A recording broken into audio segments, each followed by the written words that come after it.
බුදු බණ කිව්වා නිරන්තරේ බුදු බණ ඇසුවා නිරන්තරේ ගතිගුණ අතින් අපි තවමත්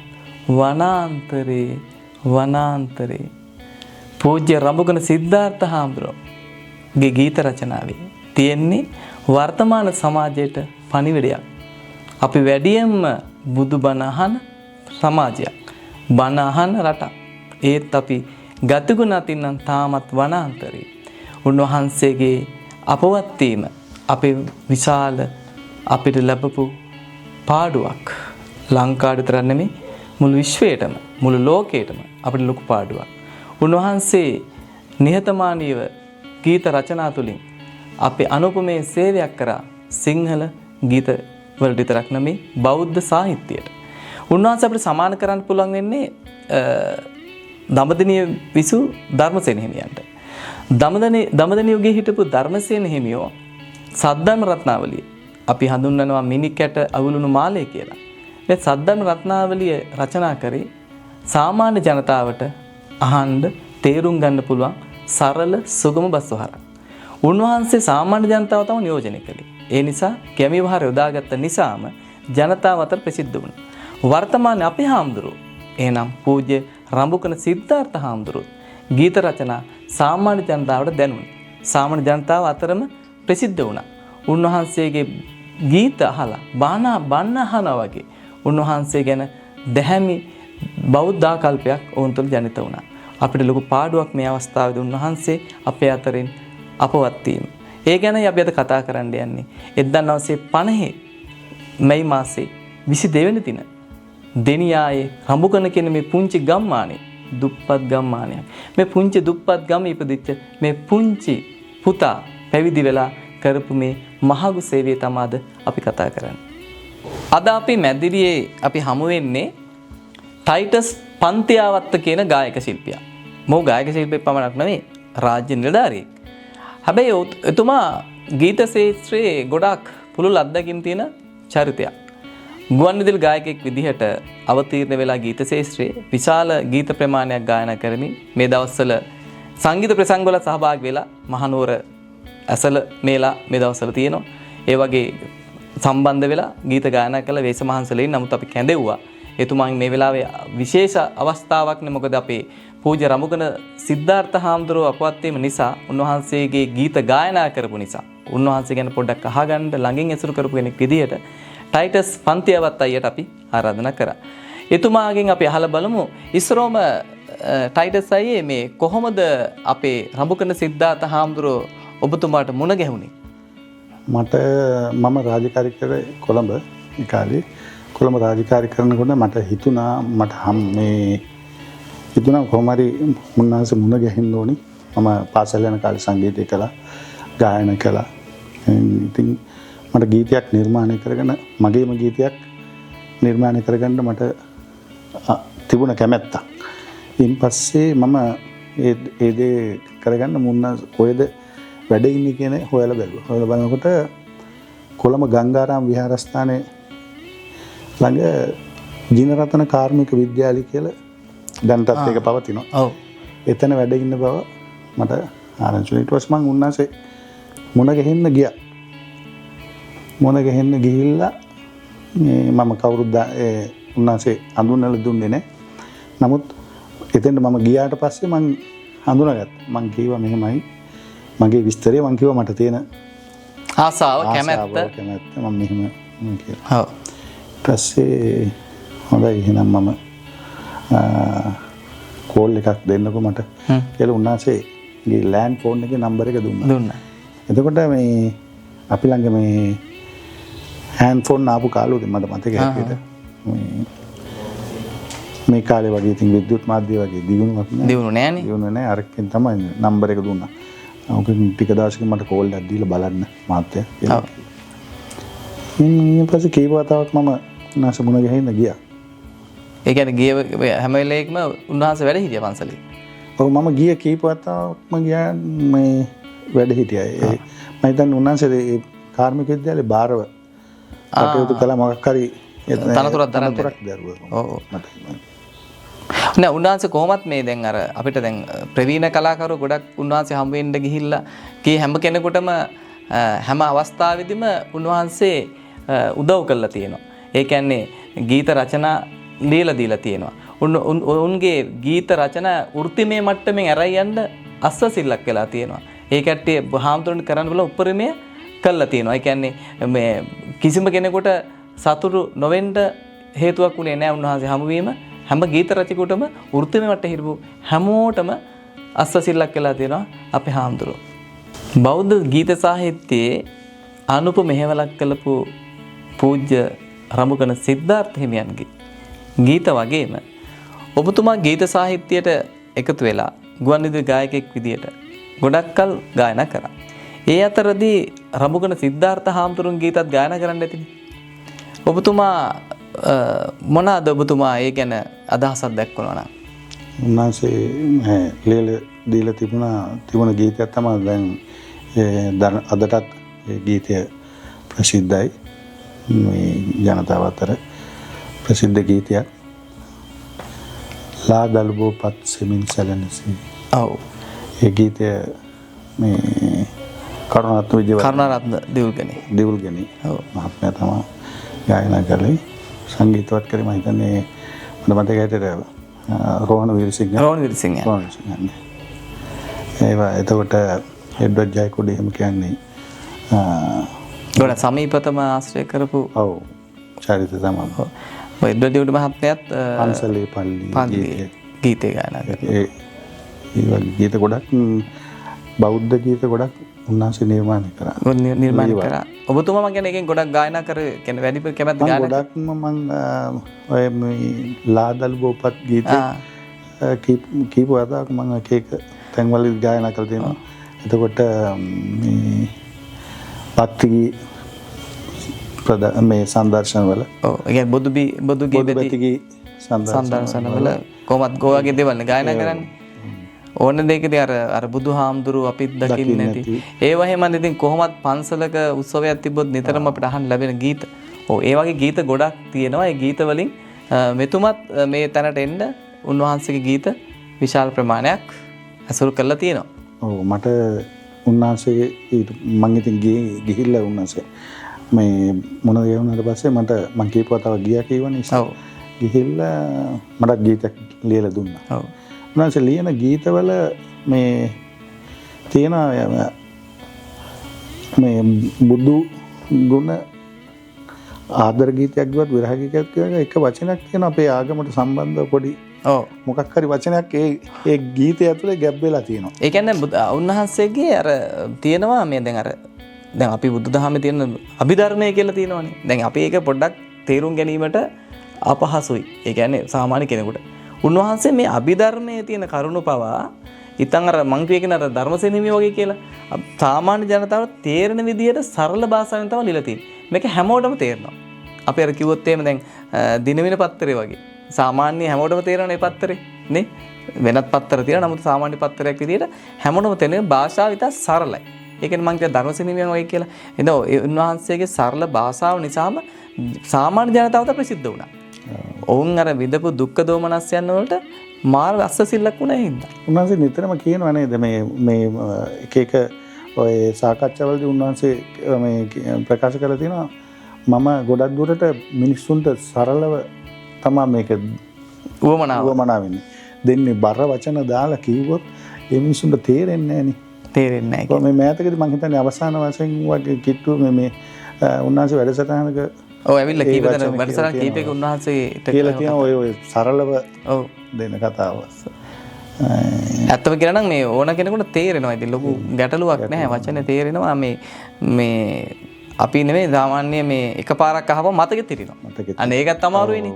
දැන් ගීතයක් මතක තියාගන්න අපි සෑහෙන මහන්සි වෙන්න ඕනේ එහෙම නැහැ. උන්වහන්සේ පද දෙක තුනක් අහනකොට ඉබේම මතකෙ හිටිනවා. ඒක ටයිටස් අයියේ මේ දැන් ගීත ගායනා කරනකොට සහ ඔය ගීත අපි හොයා ගන්නකොට කෙනෙක්ගේ ලියා ගන්නකොට එහෙමනේ ඉතින් ගීත නිර්මාණය වෙන්නේ නැතම් පෞද්ගලික අත්දැකීම් පොදු අත්දැකීම් බවට පත් වෙනවා කියලා කියන්නේ. දැන් ටයිටස් අය වැඩියෙන්ම කැමති දැන් බෞද්ධ බොදු ගීත ගායනා කරන්නද නැත්නම් ප්‍රේමය විරහව වගේ හැඟීම් ප්‍රකාශ කරන ගීත වලටද ඔබතුමා වැඩියෙන්ම කැමති? මේ එහෙම විශේෂත්වයක් මම දක්වන්නෙත් නෑ. ඒ වුණාට මේ අපිට සාහිත්‍යයේ ඒ බෞද්ධ සාහිත්‍යයේ සිංහල සාහිත්‍යයේ තියෙන ගීත මේ වචනත් එක්ක මේ පදවලක් එකතු වුණාම ඒක තෝරගත්තාම ඒක ඒ වෙලාවේ අපිට දැනෙනවා මේක බෞද්ධ ගීතය මේක හොඳයිද එතකොට විරහ ගීතයද ආදර ගීතය ඒ වගේ මනකොට ඉතින් එහෙම බලලා තෝරලා තමයි මේ අපි ඒක මේ අපි දෙයට ගන්නෙ. ඔව් දැන් ඔබතුමාගේ දැන් අර කඳුළුයි දහදියයි කියන ගීතය රබුකර සිද්ධාර්ථ හාමුදුරුවෝ පද රචනය කළා ආචාර්ය රෝහණ විරසිංහයන් සංගීතවත් කරපු ඔබතුමා ගායනා කරන ගීතේ එතනත් දුප්පත්කමේ සහ එතන දැනෙන ඒක සුන්දරත්වයකුත් තියෙනවා නේද? එහෙම දෙයක්ත් තියෙනවා. ඒකේ දරිද්‍රතාවයෙන් පෙළෙන තරුණයෙක්ගේ කතාවක් තමයි යන්නේ. එතන ඒ ගීතෙත් මේ ඔය බෞද්ධත්වයේ මේ වෙන තනක් තියෙන වචන කීපයක්. ඉතින් බලන්නකෝ දැන් ප්‍රේමයේ සම්බන්ධව කිව්වොත් ඒත් උන්වහන්සේ ධර්මයත් එතන කියලා තියෙනවා. ඒ විවිධ කෝණවල වලින් දෘශ්‍ය කෝණවල වලින් බලලා තියෙනවා. ටයිටස් සයි මට මතකයි ඔයා කිව්වා මේ ළඟදී මට හම් වෙලා මේ රඹුකර සිද්ධාර්ථ හාමුදුරුවෝ අනුරාධපුරයේදී හමු වුණා කියලා. හමු වෙලා මේ මම පොතක් ලියනවා ඔබතුමාගේ ගීතයත් මට දෙන්න කියලා ඔන්නෝම මොකක්ද ඒක? මේ උන්වහන්සේ මේ දැන් මාස 5කට විතර උඩදී අනුරාධපුරයේදී උත්සවයකට රසනීපෙන් දෙකක් හිටියේ නෑ මේ එහෙම අසනීපයක් තිබුණේ නැහැ. නැති නමුත් ඒ වෙලාවේ හිටියා. මේ මම ඉතින් කිව්වා මේ මම දැන් පොතක් එලි දක්වන්න යනවා. ලියපු ගීත. මට ඔයාගේ ගීතය මතක නැහැ වචන ටික. මතක නැහැ නේද? මතක නැහැ. ගීතය ලියලා මට මේ යනකොට දෙන්න මේ මගේ පොතට ටෙලිෆෝන් නම්බරෙත් එක්ක ඔක්කොම ලියලා සංගීතය කරපු එක්කෙනයි මම කිව්වා මේ රෝහන් සර් තමයි ඒකේ සංගීතවත් කරේ කියලා. ඊට පස්සේ ඒ ටික ලියලා ඒක මට ලියලා දෙන්නකෝ කියලා කිව්වා. මම ඊට පස්සේ ඒ වෙලාවේ කොලයක් හොයාගෙන හාෆ් සීට් එකක් හොයාගෙන සෙන්ඩුව ලියලා උන්වහන්සේ ඒ උත්සවයෙන් පස්සේ දානයක් තිබුණා. දානේ වළඳ ගෙවුණා. ඊට පස්සේ මම වඩින්ට කිට් වෙනකොට මම උන්වහන්සේට දුන්නා. ඊට පස්සේ මම මේක මං ගීත පොතට දානවා. ඔව්. කියන කතාව කිව්වා. පොත එලි දක්වවද කියන්නේ නෑ පොත එලි දක්වයි කොහොමද ගීත 1000ක් විතර තියෙනවා. ඒ කියන්නේ අපි ප්‍රසිද්ධ නැති ගීත ගොඩක් තියෙනවා. කවි පන්ති ගොඩක් තියෙනවා. ඉන්වහන්සේලාත් මතක නැහැ හින්දා ඔබතුමාගේ උත් ඉල්ලලා තියෙන එකයි. ඒ කියන්නේ ලියලා දෙනවා එක එක්කනට මතක නැහැ නේ. ඔව් අපි අර ආව දන්නවා ගියාව දන්නවා. ඉතින් යාට උන්වහන්සේට මතක නැතුව ඉතින් මහා විශාල ප්‍රමාණයක් ලියලා දෙනවා. මට ටයිටස් තව එකක් අහන්න ඕන. දැන් ටයිටස් දැන් ඔයා ගායකයෙක් විදියට පුංචි තැන ඉඳලා ඉහළට ගිහිල්ලා දැන් අන්තිමට රඹුකර සිද්ධාර්ථ හාමුදුරුවෝ හම්බෙලා උන්වහන්සේගෙන් ඉල්ල ගන්නවා ගීතයක්. දැන් උන්වහන්සේගෙන් ගීතයක් ඉල්ලලා උන්වහන්සේ ගීතයක ලියලා දෙනවා. ඊට පස්සේ උන්වහන්සේ තවදුරටත් ඔබට දැන් සංගීතනේ මහා මෙතකොට ආචාර්ය රෝහණ විරසිංහයන් නවරත්න ගමගේ සංගීතඥයන් ඒ වගේ විවිධ අයගේ ගීත රචනත් එක්ක මම දැකලා තියෙනවා. එතකොට ඔබතුමා මේ එයාලා හම් වෙන්නත් උන්වහන්සේ උදව් උපකාර කරාද නැත්නම් ඔබතුමාම තනියම හම් හොයාගෙන ගියාද ඒ කට්ටිය? නෑ මම තනියම හොයාගෙන ගියේ නෑ. මට ඉස්සෙල්ලාම අදිතාලම එතනට හොයාගෙන යන්න සලස්වලා දුන්නේ උන්වහන්සේ. උන්වහන්සේගේ ගීතය මට හම්බ වුණා. ඊට පස්සේ ඒක මට කිව්වා අහවල් තැන මේ ඉන්නේ රෝහණ වීරසිංහ සර්. එතන මේ තියෙන නම්බර එක. එයාට මේ කතා කරලා මේ ගීතය දෙන්න. මමත් කියන්න. කියලා කිව්වා. ඊට පස්සේ තව එක සින්දුවක් වා කරන්න යන්න එපා. එතකොට ඔයාලට මේ කාලෙත් එක්ක ආර්ථිකයත් එක්ක අපහසුයි. සින්දු දෙක තුනක් පුළුවන් නම් එකවර රෙකෝඩ් කරන්න කිව්වා. රෙකෝඩින් එකකට යන්න කිව්වා.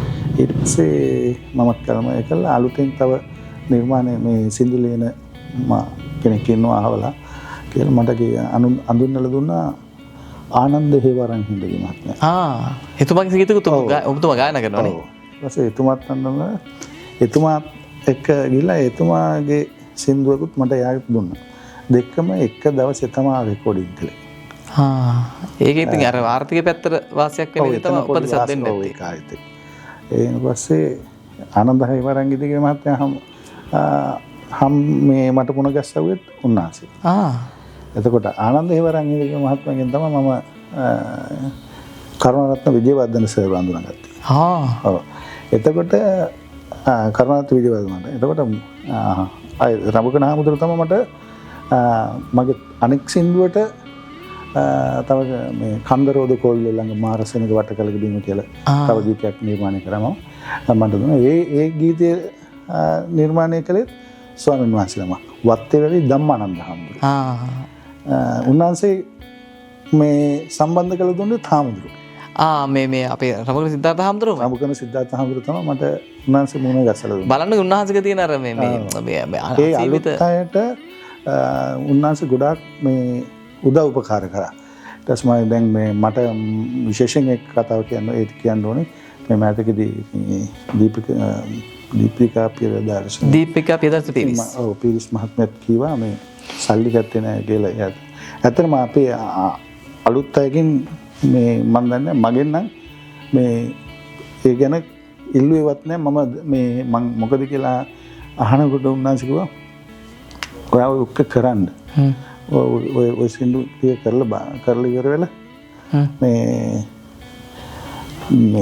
දියුණු වෙන්නකෝ. දියුණු වෙන්න කියලා කියන්නේ එහෙම කිව්වලු තමයි. දියුණු වෙන්නකෝ කියන කතාව විතරයි කිව්වේ. ඔව්. ඒ කතාව විතරයි කිව්වා යන්න ගිහලා මම හඳුනන. එයා බලනවා අපි ගැන මේ ශ්‍රේෂ්ඨයට එන්න මේ උනන්දුවක් තියනවද කියලා තමයි බලන්නේ. එයා ගීතයක් නිර්මාණය කරලා දෙන්න ගිය ගමන් දෙන්නේ නැහැ. ටිකක් කල් යවනවා. ඒ කියන්නේ මෙයා නිකට මේ කිව්වට මෙයා කරයිද වමනාව තියෙනවද කැමැත්ත. ඔව්. ඒක මම හිතන්නේ මට හිතන දෙයක් මම පෞද්ගලිකව ඒ උන්වහන්සේට ඒක හිතිල වෙන්න ඕනේ. එහෙම හිතනවම වෙන්න ඕනේ මම හිතන්නේ. ඒ ශ්‍රේෂ්ඨයට එන්න උනන්දුවක් තියෙන කෙනෙකුට පමණයි මම හිතන්නේ උපකාර කරන්නේ. ඔව්. ඒක වටිනවා නේද? ටයිටස් අය කියපු වචන මට දැන් පොඩි අදහසක් ආවා. අව්වට වැස්සට හුරු මිනිසුන්නේ දෑතේ විදියෙනි රටවල් නැගුණේ. ඒ මිනිස්සුන්ගේ මලගම වෙනුවෙන් මොන රජ මැදුරේද සුදු කොඩි නැගුණේ. දැන් මේකෙම පේනවනේ ටයිටස් අයියා හාමුදුරුවෝ ඉලක්ක කළම තියෙන පීඩිත පන්ති කියන්නේ. සාමාන්‍ය කෙනෙක්ගේ මලගයක් රජ මැදුර වල ඉන්න අයට අදාළ නැහැ. ඒක තමයි මෙතන අදහස් කරලා තියෙන්නේ. උන්වහන්සේ තනිකර සාමාන්‍ය ජනතාව තමයි නියෝජනය කරලා තියෙන්නේ. රජසැප විදිනට රජදරු වන්හට නොබලා දෑතින් මන්දිර තැනුනේ. ඒ නුබලාගේ දුක දැක ගන්නට මොන රජදරුවද පැලකට වැඩි. ඒ කියන්නේ සාමාන්‍ය ජනතාව බලයටපත් යම්කිසි කෙනෙකුට බලයටපත් වෙන ජනතාව තමන්ගේ කැමැත්ත නැත්තම් ඡන්දය ප්‍රකාශ කරලා බලයටපත් වෙන්න දුන්නට පස්සේ එයාලට මතක නෑ අර පීඩිත ජනතාව. එයාලා එතනට ගෙනන්නේ ජනතාව කියලා. ඒක උන්වහන්සේ කවදාවත් දේශපාලනයක්වත් කිසිම පැලන්තියකට අදින්න නැතුව ව්‍යංගාර්ථයෙන් උන්වහන්සේ සාහිත්‍යමය සේවයක් කළා තියෙනවා. සාහිත්‍යයෙන් ඒක කියලා තියෙනවා. වටිනා දෙයක් කළා තියෙනවා. එතකොට ටයිටස් අය නිර්ධන පන්තිය නියෝජනය කරමින් උන්වහන්සේ ගීත රචනා කරා කිව්වා. දැන් ඔබතුමා උන්වහන්සේගේ දැන් මලගමට සම්බන්ධ වෙලා දැන් ඇවිල්ලා ඉන්නේ. එතකොට ඔබතුමාට දැන් මලගමේදී හම්බුන අය විද්වත්තුන්, ගීත රචකයන්, ගායකයන්, ආචාර්ය මහාචාර්යවරු ගොඩක් හිටියනේ. එතුමත් එක්ක සාකච්ඡා එතුමාලගේ අදහස් අනුව ඔබතුමා මොකක්ද දැන් මේ අදහස්? මේ මමත් එතන මේ මලගමට සහභාගී වුණාට පස්සේ ඒකට අවසාන ගෞරවය දක්වලා මම අපි ඉන්නකොට එතන වැඩ හිටියා අපේ මහාචාර්ය පාතේගම ඥානේශ්වර නායක ස්වාමීන් වහන්සේ. එතකොට එඩ්වඩ් ජයකොඩි මහත්මයා තව කලා මේ වල සම්බන්ධ ගොඩක් අය එතන හිටියා. එතකොට ඒගොල්ලෝ කතා වුණා මෙහිමයි නායකම්තුරු කවදාවත් මේ තනතුරු නම්බුනාම බලාපොරොත්තු වෙන්නලු කිසිම තැනකදී. ඉතින් ඒ උන්වහන්සේ අනුපම සේවයක් කළාට මේ එයා ඒ වගේ දේවල් මොන හරි කවුරු හරි කිව්වොත් ඒක එච්චරක මේ ඇඟට ගන්නෙ නැල්ලු. ඒවා අවශ්‍ය නැහැ කියලා කියනවලු. ඒවා එපයි කියලා කියනවලු. මේ කරන විදිහට මේවා අපි සාමාන්‍ය විදිහට මේවා කරගෙන යන්න අපිට වැඩක් නේ කරන්න ඕනේ රටට යහපතක් වෙන්න කියන මතේ තමයි උන්වහන්සේ හිටියේ. තනතුරු නම්බුනාම ගැන කිසිම වෙලාවක උන්වහන්සේ කිව්වේ නැලු. සමහර අවස්ථාවල එක දේවල් වලින් එක එක්කනට දෙනවා නම්බනාම නේද? ඔව්. ඒ වගේ උන්වහන්සේ ඒ වගේ බලාපොරොත්තුවක් තිබුණ නැල්ලු. ඉතින් පූජ්‍ය රමුගණ සිද්ධාර්ථ හිමි කියලා තාම කියන්නේ. වෙන මොනවත් නැහැනේ. ඔව්. එතකොට තමයි මේ දැන් උන්වහන්සේ මේ ඒවා කිසිම දෙයක් තනතුරක් බලාපොරොත්තු නැහැ කියලා කියන්නේ දැන් අර අවමංගල්‍ය ගැනත් කියලා තියෙනවා මගේ මලගම චාම්ම කරන්න කියලා තියෙනවා. මෙච්චර හරිම චාම් සරලව කරන්න කියලා තමයි උපදෙස් දීලා තියෙන්නේ. ඒකත් කියලා කලින්. ඒක සරලව ඒක ගොඩක් විස්තර ඕනේ නැහැ කියලා කියලා තියෙනවා. දැන් ඔය දැන් කරගෙන ගියා කරාට මේ උන්වහන්සේගේ අභාවය සහ ඒ ආදාන කටයුතු සරලව කරන්න කියලා තමයි ජීවතුන් අතර ඉන්න කාලේ ඒ උන්වහන්සේලා දැනුවත් කරේ කියලා අපිට මාධ්‍ය කීපෙන් මට දැනුණා කියනවා. හරියට ඇසයි. එතකොට අපි හදිස්සිය වියෝ වුණ අපේ පූජ්‍ය රමුගුණ සිද්ධාර්ථ හිමිපාණන් වෙනුවෙන් අද අපි ආලින්දයට කැඳවලා ගායක ශිල්පී ටයිටස් පන්තියාවත්ත මහත්මයා අපි ටයිටස් අයියව ගෙන්නලා අපි අදහස් දැනගත්තා රමුගුණ සිද්ධාර්ථ හාමුදුරුවන්ගේ එක්ක ගත කරපු කාලය තුල උන්වහන්සේගේ වටිනා අගය කරන්න ඕන දේවල් පිළිබඳව අපි දැනගත්තා. ඔබතුමාට මොනවද අන්තිම වශයෙන් අද කියන්න තියෙන්නේ? අවසාන වශයෙන් මට කියන්න තියෙන්නේ උන්වහන්සේට අජරාමර නිවන් සුවක් වේවායි කියලා ප්‍රාර්ථනා කරනවා. එසේම වේවා. ඔව් එහෙනම් අපි අද වැඩසටහන අවසන් කරනවා. අද අපේ කෙටි ආරාධනෙන් මෙහි පැමිණි ටයිටස් පන්තියවත්ත ගායක ශිල්පියාට අපි මේ පැමිණීම සම්බන්ධව අපේ ගෞරවනීය ස්තුති පුද කරනවා. ආයිබෝවන්.